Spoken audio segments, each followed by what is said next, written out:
I love it when I have those moments where there's ideas spinning around my head or conceptual thoughts, and I just can't figure out how to express it. But then there's an image and it just says it all. It makes everything so clear for me, but also for the other people that I'm talking with. Well, those kinds of moments can happen more often when you embrace the use of mental models with your team. Welcome to the Modern Manager.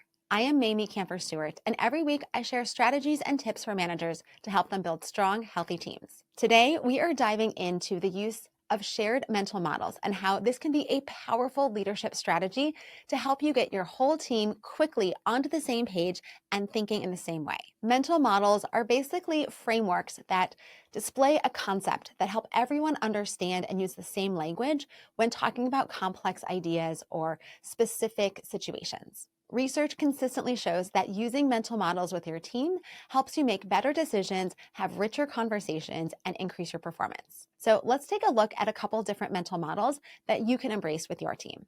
Now, before I dive in, make sure you hit that subscribe button so you never miss a video. First up, the tip of the iceberg. This is a super common mental model, and you can probably imagine it in your head.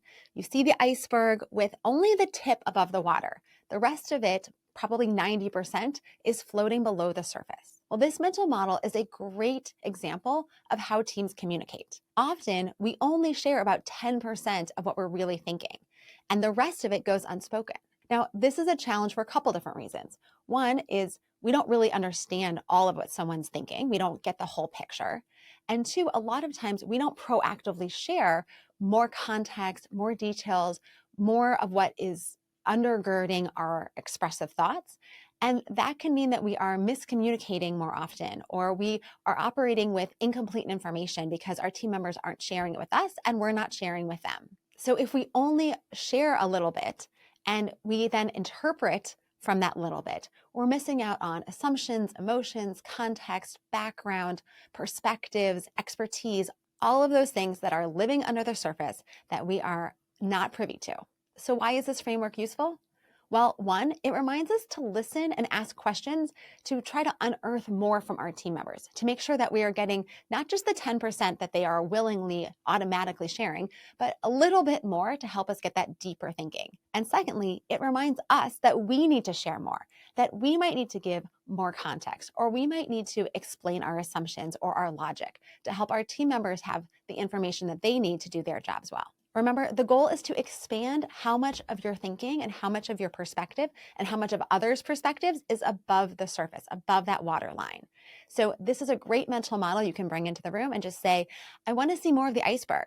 And that is a signal to your team members that you want to hear more from them, that you want to understand more of their thinking and more of what's going on under the surface. Next up is the Ladder of Inference. This framework was introduced by organizational theorist Chris Agrias and made famous by Peter Senge in the fifth discipline. The Ladder of Inference describes how we process and make sense of information. Here's how it works. At the bottom of the ladder, we have raw data, observable facts. And as we move up, we are doing more and more with that information, that is processing it and making sense of it for ourselves. So the rungs are starting with that baseline of observable facts and data. Then we select certain data that we're interested in. Then we interpret it, make assumptions from those, draw conclusions, form beliefs, and eventually take action. Now, the problem is that we often move quickly up this ladder without pausing to check in and make sure that we're choosing the right set of data, we're drawing the right set of assumptions and conclusions, that we're eventually getting to sound action. And this happens all the time in the workplace. For example, let's say that someone shows up late to a meeting. Well, that's our observable fact. They showed up late. But we might quickly move through that ladder and conclude that they're being irresponsible or they're disengaged without stopping to think, what other facts might we be missing? And what assumptions are we making about this person based on their other behavior?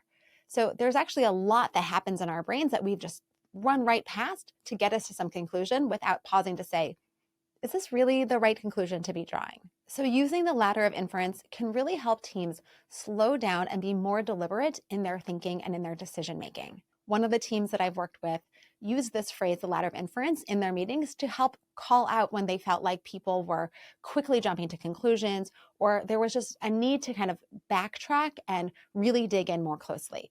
And it would simply say something like, I'm worried that we might be going up a ladder of inference right now. Or, it seems like you jumped to a conclusion. Can we work back down that ladder of inference and really understand what got you there? This is a quick and easy way to say, hey, I think we might be making some assumptions or choosing the wrong facts, and we might need to just process this together and make sure that we are being really thoughtful and rigorous in our thinking. Using a ladder of inference can really help teams reduce misunderstandings and make better decisions. Lastly, the young lady, old lady illusion. You have likely come across some of the various optical illusions. There are ones with the old lady and young lady, there's one with a duck and a rabbit, or even a simple, the glass, is it half full or half empty?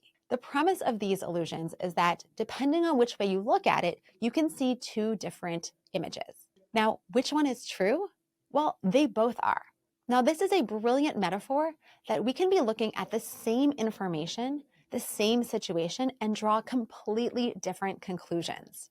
And that's because our past experiences, our values, our expertise, all of that other stuff that we are bringing into our mix of this thinking is leading us down a path to take that same data, that same information, that same situation, and see it differently. And that doesn't mean that one side is right and one side is wrong. It means that there's opportunity to really explore and understand and try to find the synergy of our different perspectives. So when someone offers you a different perspective, rather than dismissing it or seeing it as being wrong, think of it as an opportunity for growth and exploration. You can ask questions like, what do you see here that I might be missing? Or, can you explain to me how you drew that conclusion? Because that's not where I landed, and I'd love to understand more. Research on diverse teams consistently shows that when you can embrace cognitive diversity, when you can embrace different perspectives, it leads to better problem solving and greater creativity. So the young lady, old lady, or duck and rabbit illusion, those frameworks remind us that different perspectives don't mean someone's right and wrong. It means that there's more discussion to be had. It means there's more to uncover. So share these mental models with your team. Talk about what the concepts are and how you can use that shared language and those shared visuals to help your team improve their collaboration, their thinking, their decision-making. So whether you're calling out that you want to see more of the iceberg, or you want to share more of your own iceberg, or you're asking the team to pause because you feel like we're going up a ladder of inference, or you're saying, I think we might be having a rabbit duck moment and we need to just pause and really understand each other's perspectives better, these mental models can quickly get your team to take a step back and look at the situation and figure out, what do we need to do next to make sure that we are not miscommunicating, that we are thinking rigorously, and that we're moving forward in an aligned way. If you found this video helpful, I hope you'll take a moment to leave a comment below and tell me what you liked. And also, if you have a favorite mental model, please share it in the comments, because I'm always looking for new great models to use with my team and to bring out to others. And while you're here, don't forget to hit the subscribe button and check out my latest video.